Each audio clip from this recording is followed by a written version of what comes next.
Presiden ke-7 Republik Indonesia Joko Widodo yang hari ini melaporkan ke polisi terkait dengan dugaan kasus tuduhan ijazah palsu. Pak Jokowi. Pak Jokowi. Pak Jokowi. Bapak. Pak. Pak dikit Pak. Pak sedikit Bapak, sedikit Pak, sedikit aja Pak. Pak Jokowi. Bapak. Langsung ke Krim ya Pak. Mas Yakub. Mas langsung Krim ya Mas. Respon Anda seperti apa? Jadi saya kira bagus Mbak. Jadi lanjutkan saja dan nanti kita uji dengan teknologi, kita uji dengan kebenaran dan mohon untuk tidak ada kriminalisasi. Itu aja Mbak Adisti. Oke.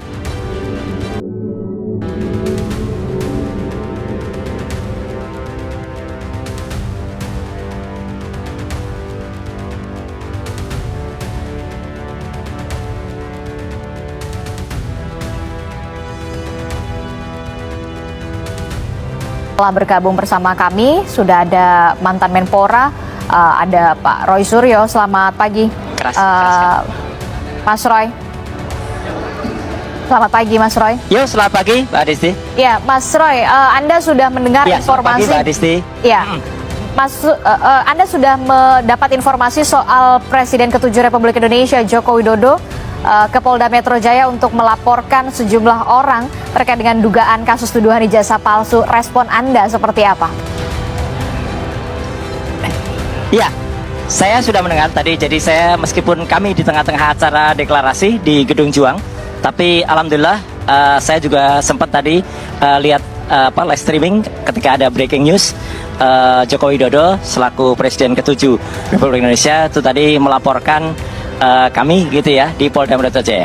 Tanggapan saya bagus ya. Jadi dengan begini nanti seluruh rakyat Indonesia itu bisa menyaksikan bagaimana seorang pelapor itu harus membuktikan juga bahan-bahan yang dia miliki. Dalam hal ini adalah ijazahnya yang kita pertanyakan ataupun kita duga itu tidak benar alias palsu. Jadi saya kira bagus Mbak. Jadi lanjutkan saja dan nanti kita uji dengan teknologi, kita uji dengan kebenaran dan mohon untuk tidak ada kriminalisasi. Itu aja Mbak Adisti. Oke, kalau dari rekan-rekan media sih teman-teman wartawan belum ada nih siapa saja yang kemudian dilaporkan atau menjadi terlapor. Tapi apakah sudah ada masuk ke telinga Anda begitu Anda dan kawan-kawan atau juga masuk ke dalam nama yang dilaporkan begitu, Mas Roy?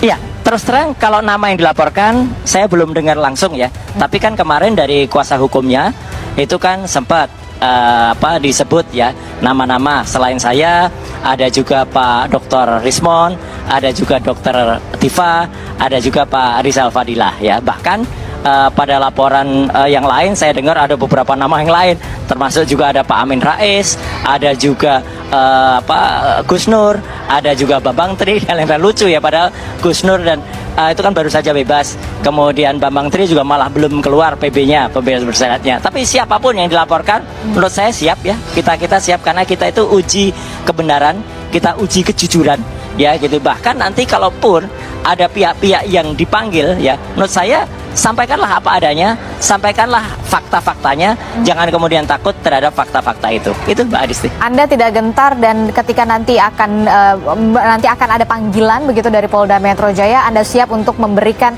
ya. Anda sebagai ahli begitu?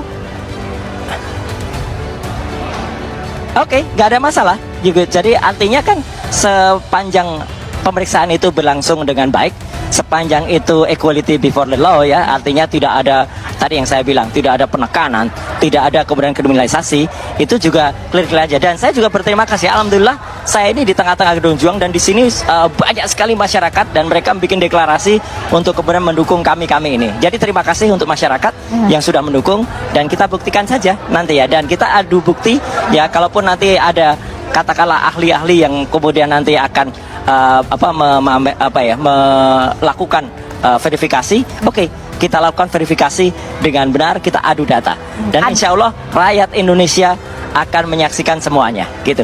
Oke, Anda siap untuk adu bukti, adu data terkait dengan dugaan kasus tuduhan ijazah palsu ini.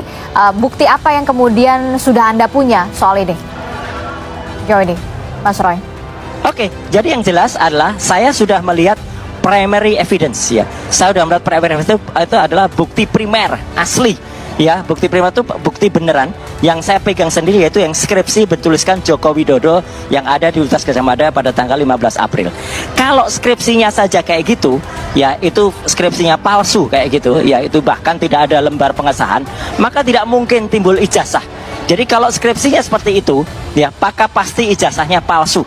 Ya, kalaupun nanti ada ijazah yang kemudian dalam tanda kutip itu bisa dibuktikan, ya dan ternyata ijazah itu mungkin dibuat dengan sangat rapi, kita sangat mempertanyakan kenapa bisa UGM mengeluarkan ijazah dengan skripsi yang abal-abal semacam itu. Jadi skripsinya saya katakan abal-abal, ya. Saya Dr. Rismond sudah memeriksa sendiri, bahkan sudah kita lakukan uji fisik dan uji forensik terhadap skripsinya gitu, dan jelas sekali bahwa skripsinya itu banyak sekali kesalahan, banyak sekali keganjilan, termasuk tidak ada lembar pengasahan, nama dosen pembimbing yang salah, ya, kemudian ada ketikan Times New Roman, bahkan berbagai hal lain yang nanti akan kita sampaikan di persidangan. Oke, disampaikan ke persidangan begitu. Ya. Itu artinya Anda lebih memilih untuk masuk ke ranah hukum, jalur hukum dibandingkan kemudian soal potensi islah di sana, permintaan maaf di sana.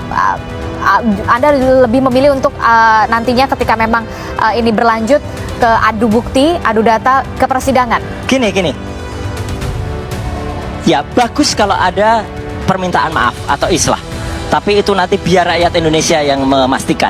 Ya, yang jelas saya tetap pada satu kesimpulan bahwa skripsi yang ada di Universitas Gadjah Mada yang diberikan oleh Wakil Rektor saat itu, Prof. Wening Udasworo, dan juga Wakil Rektor Dr. Aris Jito adalah palsu. Ya gitu, bahwa kalaupun ternyata akhirnya itu dikatakan ada ijazahnya mungkin dikatakan bisa asli. Saya sangat mempertanyakan kenapa bisa Universitas Gadjah Mada itu mengeluarkan ijazah yang disebut asli kalau skripsinya itu bentuknya seperti itu. Jelas-jelas skripsinya itu bermasalah. Ya, jelas-jelas skripsinya itu tidak benar. Dan skripsi itu sekali lagi Mbak Adisti dan seluruh pemirsa Kompas TV, itu adalah primary evidence ya, bukti primer. Dan kepada semua termasuk kuasa hukumnya, belum tentu mereka pernah lihat apalagi pegang skripsinya. Saya bukan hanya lihat, saya pegang yang disebut-sebut skripsi itu. Dan kalau dikatakan nanti, oh itu bukan itu skripsinya, nah berarti Universitas Gadjah Mada telah menyimpan atau bahkan mempertontonkan skripsi yang abal-abal atau skripsi palsu. Ini lebih parah lagi gitu ya. Jadi sekali lagi kita serahkan kepada masyarakat Indonesia, dan saya siap mempertanggungjawabkan semua telaah saya bersama Dr. Rismond, bersama Dr. Tifa, bersama Pak Rizal Fadilah kalau memang kami benar-benar dilaporkan. Itu Pak Adisti. Oke, baik, terima kasih informasinya mantan Menteri Pemuda dan Olahraga Mas Suryo, Roy Suryo telah bergabung bersama kami, dan nanti saja kita akan lihat bagaimana. Baik, terima kasih kasus untuk ini Kompas bergulir. TV. Ya. Baik, terima kasih Mas Roy Suryo.